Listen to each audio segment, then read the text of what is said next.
Apa jawab mereka, amal-amalnya tadi? Wahai Tuhan, saya ini adalah amal Tuhan selama hidup di dunia. Ah, saya ini adalah amal-amal Tuhan semua. Tiga apa tuh? Masjidil Haram, Masjid Nabawi, dan Masjid Al-Aqsa. Nah, setelah dia haji, akhirnya dia rezekinya semakin makmur, semakin banyak. Dia bisa beli mobil.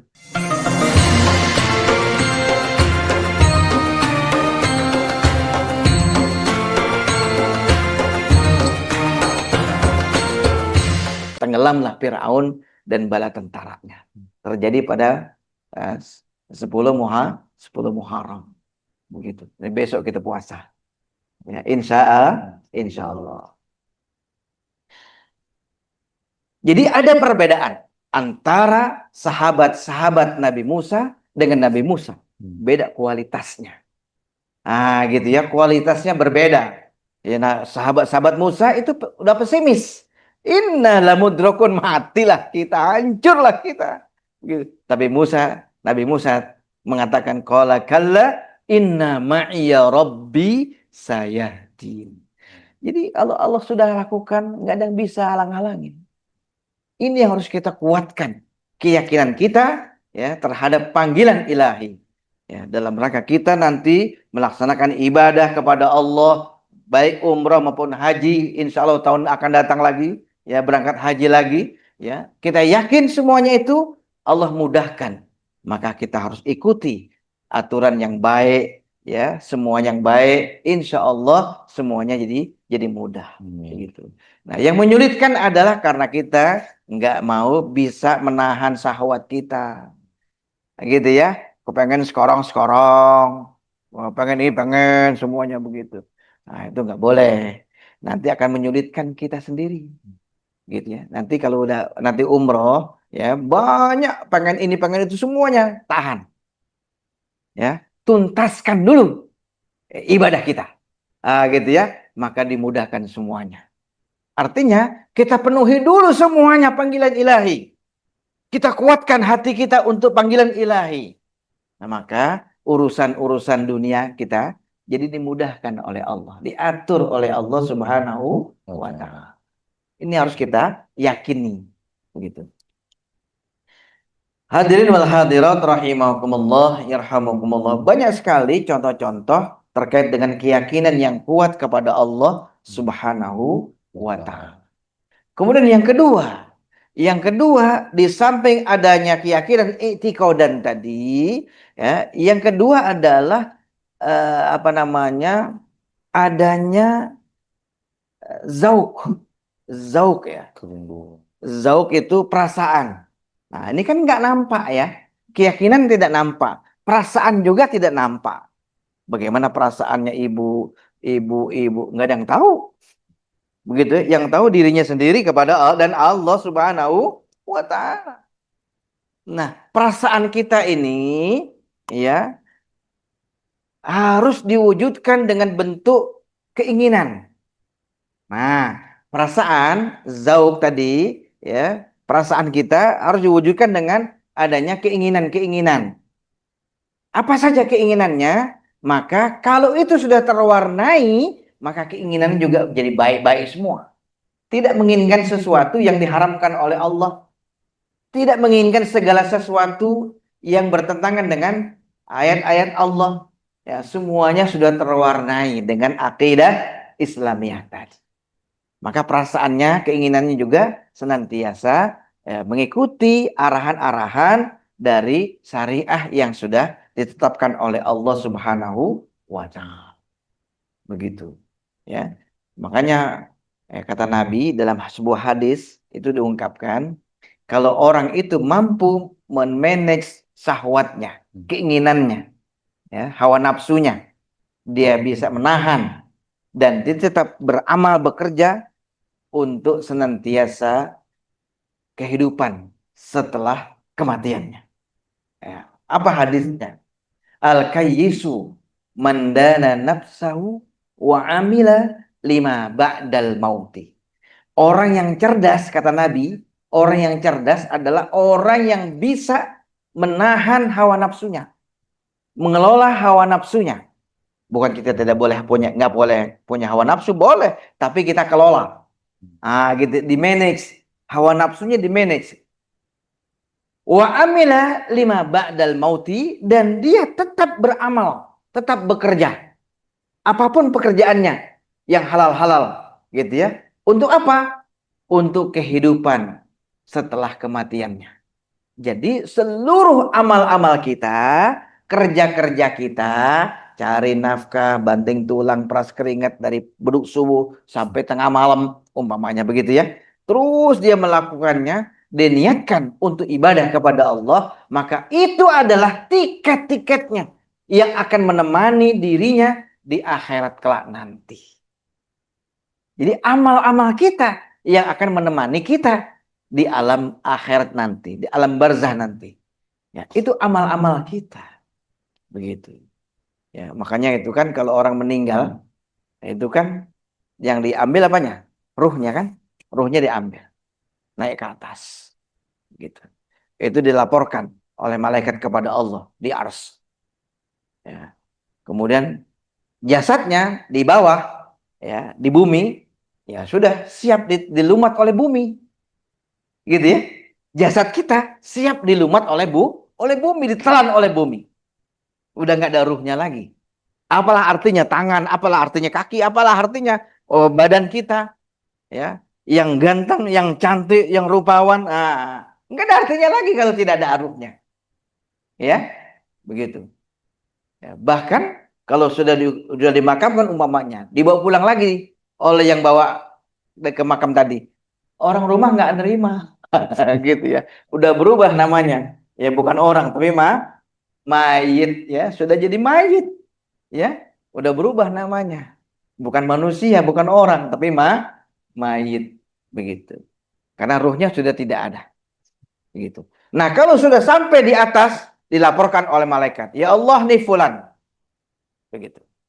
Ya, dilihat semuanya, ruhnya itu, ternyata amal-amalnya buruk, ya. Dia su'ul khotimah, akhir hayatnya dalam keadaan tidak baik. Kata Allah, setelah mayatnya dimakamkan, ya, kata Allah kepada malaikat, wahai malaikat, campakkan ruhnya ke dalam jasadnya di alam kubur. Ya. Artinya dilemparin tuh ruhnya, lemparin ruhnya ke dalam kubur orang yang dimakamkan tadi. Berbeda dengan orang yang punya amal soleh, husnul khotimah, matinya baik, akhir kehidupannya baik, begitu. Setelah diangkat ruhnya oleh Allah, oleh malaikat, dia laporkan kepada Allah, ya Allah, si fulan amal-amalnya begini begini begini, baik-baik semua, husnul khotimah. Apa kata Allah? Wahai malaikat, kembalikan, letakkan lagi ruhnya ke dalam jasadnya di alam kubur. Gitu. Jadi nggak dicampakkan, tapi diletakkan baik-baik. Masya Allah, begitu ya. Mudah-mudahan kita semua akhir hayat kita husnul khotimah. Amin ya rabbal alamin. Nah, kemudian yang nanti yang menemani semua di alam kubur nanti, ya adalah amal-amal kita. Gitu ya. Amal-amal kita, sikap-sikap kita, kerja-kerja kita, semua yang baik-baik itu yang akan menemani kita di alam kubur. Ketika dihidupkan oleh Allah di alam kubur, ya, sampai orang yang meninggal tadi yang dihidupkan lagi, dia tidak mengenali. Ini siapa ini orang nih? Jadi makhluk. Jadi amal kita itu berubah makhluk. Makhluk yang baru. Ya, sampai dia bertanya, Anda siapa? Ganteng banget. Anda siapa? Cantik banget. Anda siapa? Baik banget. Oh, semuanya yang baik-baik semua. Apa jawab mereka? Amal-amalnya tadi. Wahai Tuhan, saya ini adalah amal Tuhan selama hidup di dunia. Saya ini adalah amal-amal Tuhan semua, gitu ya. Nah, sebaliknya, bagaimana orang yang su'ul khotimah, akhir hayatnya nggak baik, begitu. Yang mengelilingi dia di alam kubur siapa? Ya amal-amalnya juga yang tidak baik. Bisa berupa ya orang-orang yang buruk rupa, ya orang menyeramkan, ya apa dan sebagainya lah. Pokoknya yang nggak baik nggak baik. sampai dia sendiri takut. Nah, sampai orang yang melakukannya, amal-amalnya ditakutin sendiri. Sampai dirinya takut sendiri. Ya, sampai dia bertanya-tanya, Anda ini siapa mengerikan? Siapa? Ya, maka menjawab, saya ini adalah amal-amal Tuhan, kerja-kerja Tuhan yang tidak baik, gitu ya. Nah, begitulah. Ya, jadi kembali kepada materi kita. Nah, jadi kita ya dalam diri kita perasaan yang akan melahirkan sebuah keinginan, maka semua perasaan dan keinginan kita yang baik-baik. Ya, sehingga semua yang kita lakukan yang baik-baik. Ya, baik di rumah, ya, di jalan, di kantor, di pasar, dimanapun juga kita melakukan yang baik. Hadirin wal hadirat rahimakumullah yarhamakumullah. Kemudian yang ketiga, yang tidak nampak ya. Nah, yang tidak nampak, yang ketiga adalah pikriyahnya. Pikirnya. Pikirannya kan nggak kelihatan. Bagaimana pikiran Bapak? Nggak ada yang tahu. Apa yang Ibu pikirin? Nggak ada yang tahu. Jangankan kita, suami Ibu juga nggak tahu apa yang ada di pikiran Ibu. Ya, istri Bapak juga nggak tahu apa yang ada di pikiran Bapak. Nggak ada yang tahu. Begitu ya. Nah ini juga dari sisi fikriyahnya juga akan terwarnai. Nah, kalau sudah terwarnai, yang diawali dengan hati yang jernih, hati yang bersih, akalnya menjadi cerdas, tidak terkontaminasi, tidak kena kotor-kotoran yang merusak pemikiran kita. Nah, ini harus kita lakukan supaya pikiran kita jernih, pikiran kita bersih. Begitu. Dengan hati yang bersih tadi. Melalui apa? Ya banyak kita mendekatkan diri kepada Allah, selalu dekat kepada Allah, selalu banyak berzikir kepada Allah. Kan begitu. Ya. Dalam Al-Qur'an juga dikatakan orang yang banyak berzikir itu ya, dia jadi tenang hatinya. Gitu ya. Nah, apalagi nanti di Masjidil Haram banyak zikir, tasbih, tahlil, tahmid, silahkan sebanyak-banyaknya. Begitu ya. Jangan jalan-jalan. Ada waktunya. Ya gitu ya Bapak ya. Ada waktunya ya. Ya, ya, jangan pergi jauh-jauh jualan-jalan ya, jangan ya. Banyak berzikir sana. Ya, kalau bisa datang ke Masjidil Haram lebih awal gitu ya. Ya. Jangan sering-sering, sebentar-sebentar aja. Sebentar-sebentar ke masjid, sebentar-sebentar ke masjid, kan gitu ya. Nah, gitu ya. Sebentar-sebentar ke masjid. Gitu. Nah, kata Allah, alladzina amanu wa tatma'innu qulubuhum bidzikrillah. Ala bidzikrillahi tatma'innul qulub. Ya. Jadi ketahuilah dengan berzikir kepada Allah, bertasbih, tahlil, tahmid kepada Allah, selalu memikirkan ya tentang apa yang diciptakan oleh Allah, kita renungkan apa nikmat-nikmat Allah, kita selalu mendekatkan hati kita kepada Allah, maka hati kita menjadi tenang. Ya. Jadi itminan, tenang hati kita. Begitu ya. Nah, kalau sudah hatinya tenang, nah, disinilah kita jadi mudah terbuka semua tuh. Pikiran kita terbuka. Ya. Perasaan kita terbuka. Semuanya terbuka. Dia merasa merdeka. Orang itu merdeka begitu. Nggak ada yang tersandung, terikat, nggak ada dengan yang lain. Ya, dia hanya kepada Allah. Nah, kalau sudah dia tenang, qudratu ala takhtid. Nah, ini jadi materi ini buat penyelenggara umroh dan haji dan juga para jamaahnya. Gitu ya. Nah, jadi qudratu ala takhtid. Dengan hati yang tenang tadi, ya dia mampu bisa membuat sebuah perencanaan. Nah, jadi perencanaannya betul-betul dilahirkan dari hati yang jernih, pikiran yang cerdas. Nah, gitu ya. Nah, maka dia mampu membuat sebuah perencanaan. Makanya perlu ya, semuanya ini harus dengan rencana. Orang hidup dengan rencana. Semuanya dengan rencana. Mau kerja dengan rencana semuanya disiapkan, di planning.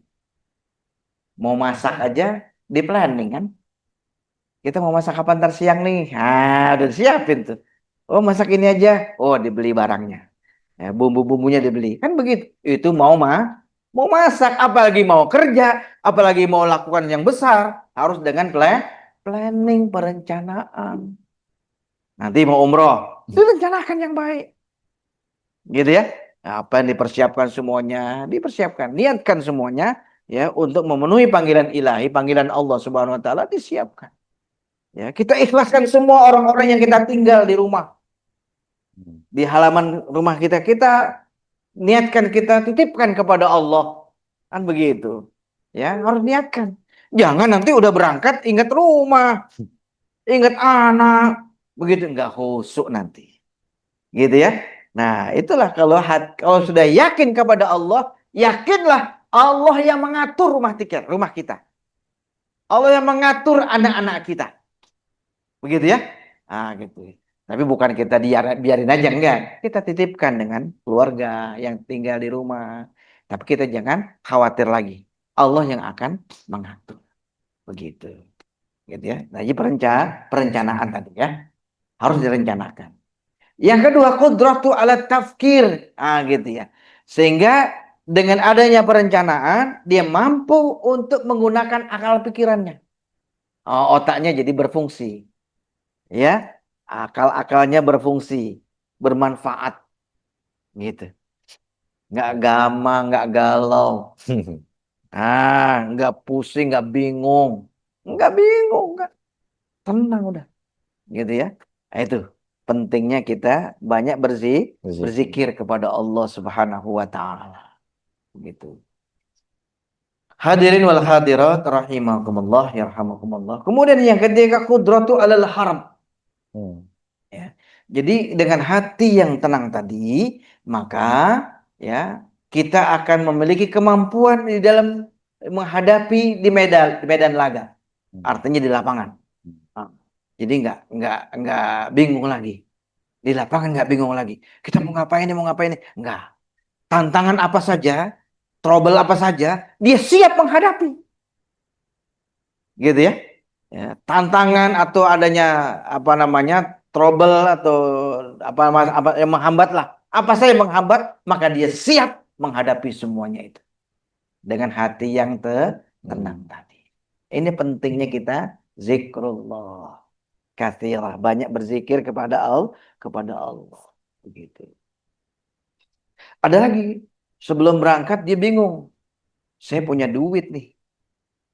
Ya, saya mau bikin rumah, beli mobil atau naik haji. Kan begitu. Dia bingung nih. Rumahnya sudah ada. Sekarang udah ditempatin rumahnya. Tapi dia pengen punya rumah yang gede. Umpamanya begitu. Dia bingung. Datanglah ke Ustadz. Pak Ustadz, saya mau tanya Pak Ustadz. Saya punya duit, saya kepengen haji. Saya belum haji. Saya kepengen haji. Tapi saya pengen punya mobil. Saya pengen punya rumah yang baru. Kira-kira yang mana dulu Pak Ustadz ya? Jelas kata Pak Ustadz, haji dulu. Haji dulu. Begitu ya?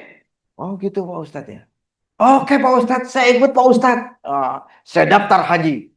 Gitu ya, daftar haji. Setelah itu, dia yakin betul, di dalam hadis itu diungkapkan kan, biaya seberapapun yang kita keluarkan untuk menuju kepada tempat yang tidak apa yang disarankan oleh Rasulullah SAW, pasti akan dikembalikan lagi biaya-biaya haji kita. Nah, gitu ya. Tempat yang tiga apa tuh? Masjidil Haram, Masjid Nabawi, dan Masjid Al-Aqsa. Nah, setelah dia haji, akhirnya dia rezekinya semakin makmur, semakin banyak. Dia bisa beli mobil, bisa bikin rumah. Begitu. Kalau dia memprioritaskan panggilan Allah. Dia yakin betul. Gitu. Apapun biaya-biaya yang kita keluarkan, pasti akan dikembalikan oleh Allah Subhanahu wa taala. Jadi jangan ribut, wah mahal banget, ini jangan. Yakinlah, pasti Allah kembalikan duit yang kita keluarkan tadi. Begitu. Tapi dengan catatan harus betul-betul ya yakin dalam hati kita.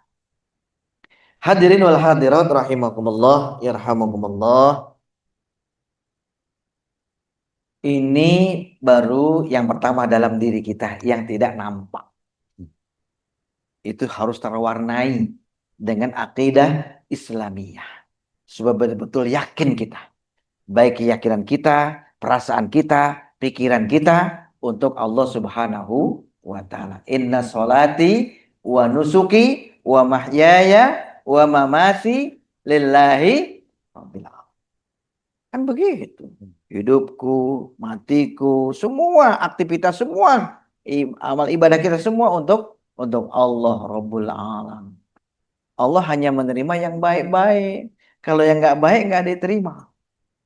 Gitu ya. Nah, gitu. Maka kita warnai hati kita.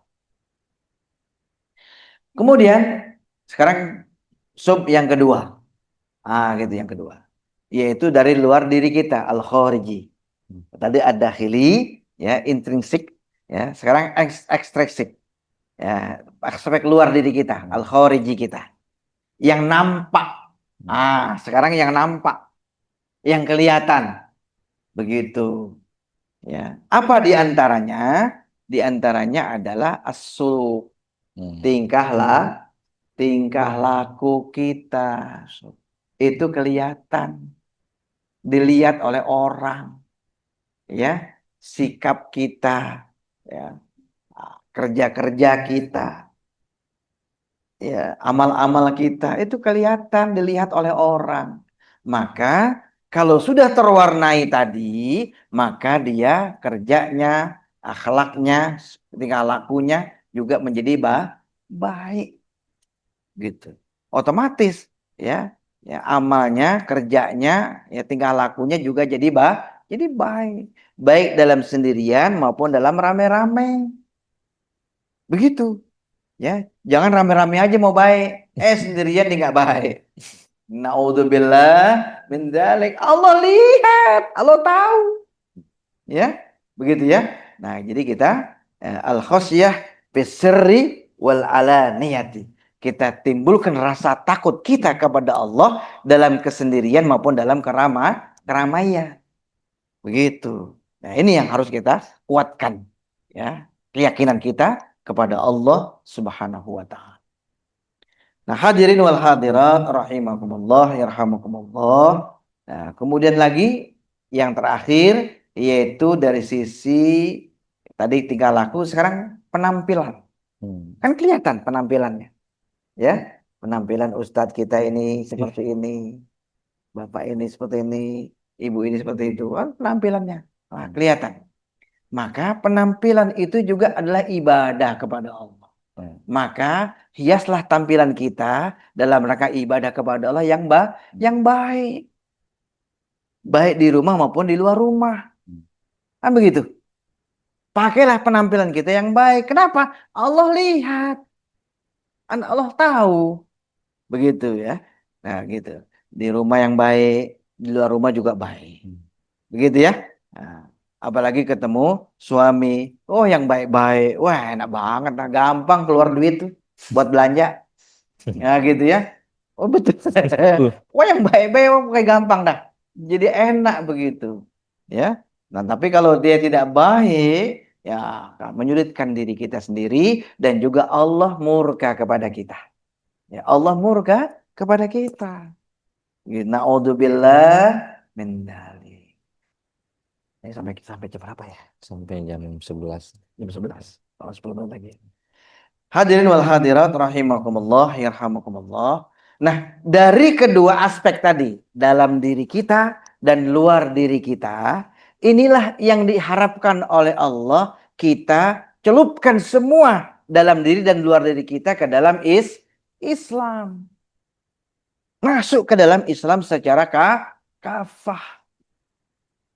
Ya ayyuhalladzina amanu dukhulu fis-silmi kafah wa la tattabi'u khutuwatis syaitan innahu lakum aduwwum mubin. Ya, wahai orang-orang yang beriman, masuklah kamu semua ke dalam Islam secara kafah. Artinya menyeluruh, baik dalam diri kita maupun luar diri kita. Ya, jangan luar dirinya aja Islam, dalam dirinya nggak Islam. Artinya dia inkar. Naudzubillah min dzalik. Jadi semuanya kita taat dalam rangka taat kepada Islam, kepada ajaran Islam, kepada Allah Subhanahu wa taala dalam diri kita maupun luar diri kita masuk ke dalam Islam secara kafah menyeluruh. Wala tattabi'u khutuwatis syaitan. Jangan mengikuti konsep-konsep setan. Ya, berbentuk jin maupun dalam berbentuk manusia. Jadi hal-hal yang merusak apa saja yang datang dari jin maupun manusia, innahu lakum aduwwum mubin. Itu musuh yang nyata karena bertentangan dengan akidah kita, dengan keyakinan kita kepada Allah Subhanahu wa taala. Kan kita sudah bersaksi kepada Allah. Ya, semuanya hidupku, matiku, semua ibadahku untuk Allah Rabbul Alamin, untuk Allah. Kita bekerja, kita berusaha dalam rangka melaksanakan panggilan Allah, panggilan ilahi. Melaksanakan perintah-perintah Allah Subhanahu wa taala. Begitu. Ya, nah mudah-mudahan dari materi seperti ini ya, maka kita akan lahirlah sebagai sosok seorang muslim yang kafah, sebagai pribadi-pribadi muslimah. Begitulah pribadi saksiyah muslimah namanya. Saksiyah muslimah baik dalam dirinya maupun luar dirinya dia warnai dengan akidah Islamiyah, tauhid kepada Allah Subhanahu wa ta'ala. Sehingga urusan-urusan semuanya menjadi mudah. Begitu ya.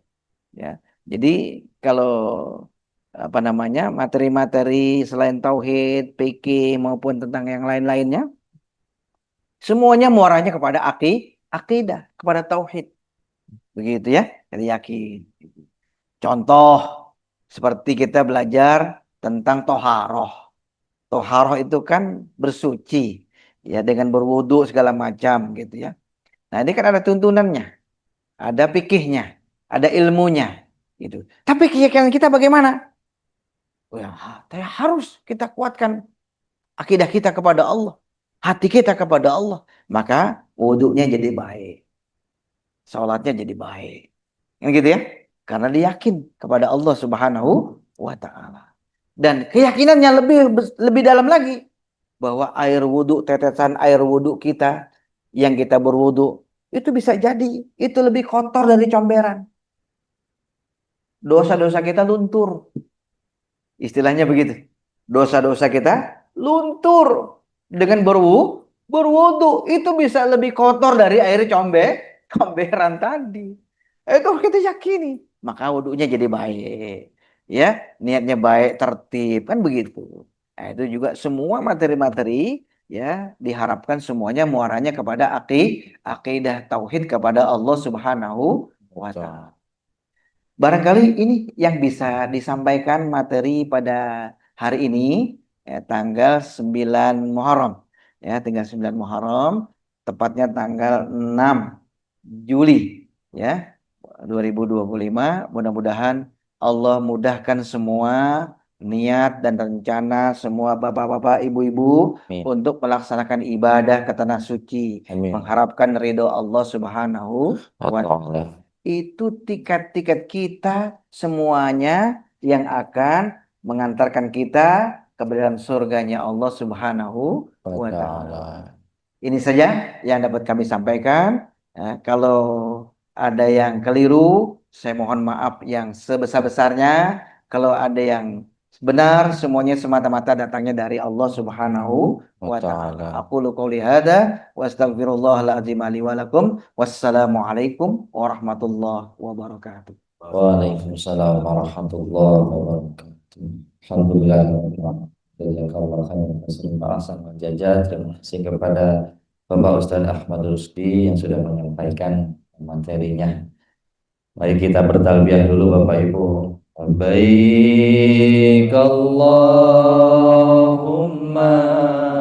labbaik لبيك لا شريك لك لبيك إن الحمد والنعمة لك والملك لا شريك لك إن الحمد والنعمة لك والملك لا شريك لك. Setelah ini kita buka sesi tanya jawab, Pak Ustadz. Mangga. Barangkali yang di online maupun yang di offline di sini di kantor ada yang mau bertanya, silahkan untuk menyampaikan pertanyaannya. Insya Allah nanti akan dijawab oleh Bapak Ustadz Ahmad Rusdi.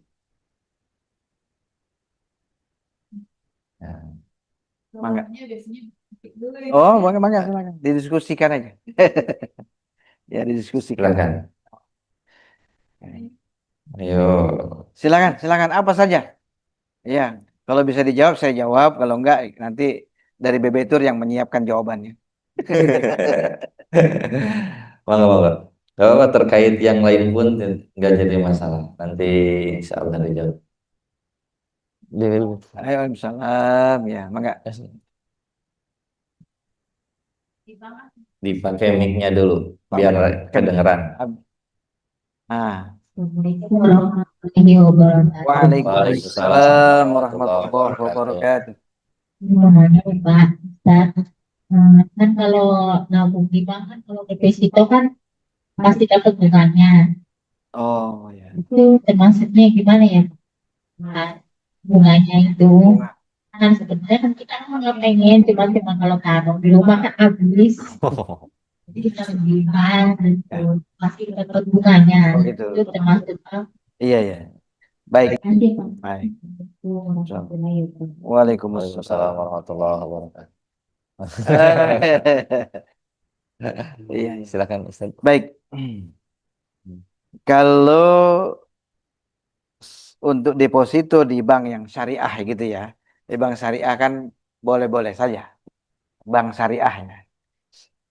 Kalau konvensional itu dia kan tidak ada akad, tidak ada ketentuan syariah gitu ya. Maka jatuhnya adalah bunga haram.